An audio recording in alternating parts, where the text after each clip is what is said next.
Sunshine की biology और science class में आपका बहुत बहुत स्वागत है। प्यारे बच्चों, आज क्लास 10th का एक टॉपिक है जिसे डायलिसिस के नेम से जाना जाता है। डायलिसिस, और ये डायलिसिस के बारे में आज जानकारियाँ ये दी जाएगी कि किस कंडीशन में डायलिसिस होती है, पेशेंट्स की किस कंडीशन में डायलिसिस होती है। तो मैं आपको बता देना चाहूँगा, किसी न किसी कारणवश से जब किडनी, जो एक क्या है एक्सक्रीटरी ऑर्गन के रूप में किडनी होती है, और किडनी के अंदर जो एक स्मॉल यूनिट होती है वो होती है नेफ्रॉन। इस प्रकार से दोनों किडनी में मिलियंस ऑफ नेफ्रॉन प्रेजेंट रहते हैं, और इन नेफ्रॉन्स का काम क्या रहता है, ये ब्लड को प्योरीफाई करने का काम करते हैं। अब जब ब्लड प्योरीफाई नहीं होगा, नेचुरल कंडीशन से जब ब्लड प्योरीफाई नहीं होगा, तो उस कंडीशन में को छोड़ के एक आर्टिफिशियल टेक्नोलॉजी जो साइंटिस्ट के द्वारा जो इन्वेंशन हुई है उसको कहते हैं हम डायलिसिस। यस, किसी न किसी कारणवश से बहुत से लोग क्या है ड्रिंक करते हैं, या किसी न किसी कारणवश से जब किडनी फेल हो जाती है, तब फेल होने की कंडीशन में क्या होता है, किडनी बहुत अच्छे तरीके से ब्लड को प्योरीफाई नहीं कर पाती है। जब नहीं कर पाती है तो ब्लड के थ्रू जो भी बेनिफिशियल सब्सटेंस हैं उनके थ्रू थ्रू क्या होता है कि वेस्ट सब्सटेंस भी बॉडी के सभी ऑर्गन्स में या सभी सेल्स में ये कहें तो ऐसे ट्रेवल्स करने लगते हैं, जिससे कि बॉडी की सभी सेल्स में अगर हार्मफुल सब्सटेंस ट्रेवल करेंगी तो क्या होगा, धीमे धीमे से वो डैमेज होना चालू हो जाएंगी, है ना। तो ये कंडीशन होती है। तो डायलिसिस के बारे में आपके सामने ये फिगर पड़ा हुआ है डायलिसिस के बारे में। ये हैंड है, और हैंड में क्या कंडीशन रहती है, कुछ ब्लड वेसल्स रहती हैं, उन ब्लड वेसल्स को क्या बोला जाता है, आर्टरीज और बीन्स। ठीक है ना। तो एक निडल आर्टरीज में और एक निडल बीन्स में यहाँ पे इस प्रकार से लगाते हैं।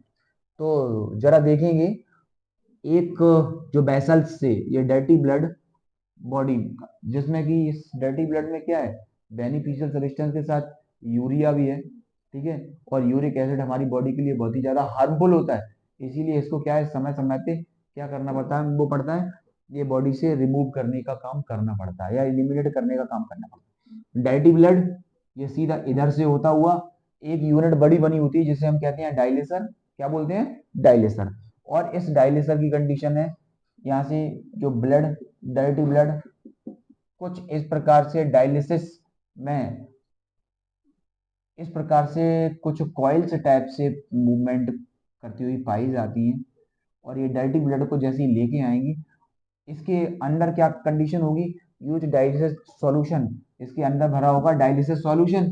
इस सॉल्यूशन से डायलिसिस होगी, मतलब ये जो कॉइल्स है ना, जो ये सब ऐसा से जो भी वेस्ट प्रोडक्ट हैं वो डायलिसिस सॉल्यूशन में सीधा सीधा इससे सेपरेट हो जाएंगे। हाँ, एक और बात बता देना चाहता हूँ, ये वेस्ट प्रोडक्ट यहाँ से डिफ्यूज आउट हो जाते हैं, क्योंकि ये डायलिसिस ट्यूब्स होती है ना, एक परमिबल मेम्ब्रेन की तरह वर्क करती हुई, जैसे अपनी बॉडी में सेमी परमिबल मेम्ब्रेन होती है ना, वो क्या करती हुई है, वेस्ट प्रोडक्ट को हटा देती है, और ऐसे प्रोडक्ट को बॉडी के अंदर एंटर करती हुई है। जैसे सेल होती है, सेल के चारों ओर सेल मेम्ब्रेन होती है। सेल मेम्ब्रेन कैसी होती है, या प्लाज्मा मेम्ब्रेन, ये होती है सेमी परमिबल मेम्ब्रेन, मतलब बेनिफिशियल सब्सटेंस को अंदर एंट्री देगी, और जो हार्मफुल सब्सटेंस है उसको एंट्री नहीं देती है।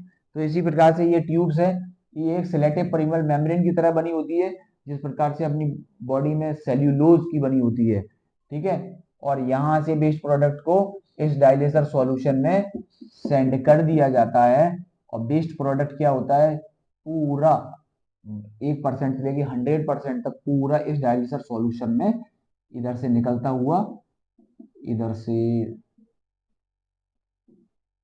पूरा वेस्ट प्रोडक्ट यहाँ पे रिलीज हो जाएगा।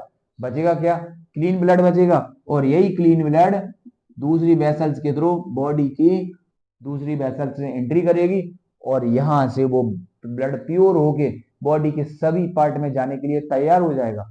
बिल्कुल। तो इस प्रकार से ये डायलिसिस वाली पूरी प्रोसेस कंप्लीट होती है। अच्छा, आपको बात बता देना चाहता हूँ कि जिनकी किडनी डैमेज हो जाती है, उन्हें किडनी डोनेट, या तो किडनी डोनेट की आवश्यकता पड़ती है, या तो आप किडनी डोनेट करें। और अगर आपको डोनेट करने की कंडीशन नहीं बन रही है, तो आपको कंडीशन क्या करनी पड़ेगी, आपको अपना ब्लड कुछ समय अंतराल में आपको प्योर कराना पड़ेगा, जिससे कि वो प्योर वाली कंडीशन कहाँ से क्रिएट होगी, एक आर्टिफिशियल किडनी है जिसे बोलते हैं हम डायलिसिस। इस प्रकार से ये डायलिसिस वाली पूरी प्रोसेस यहाँ पे कंप्लीट होती है। तो अब इस टॉपिक में इतना ही, और आगे के लिए एक नए टॉपिक के साथ हम आपसे मिलने वाले हैं। तब तक के लिए नमस्कार।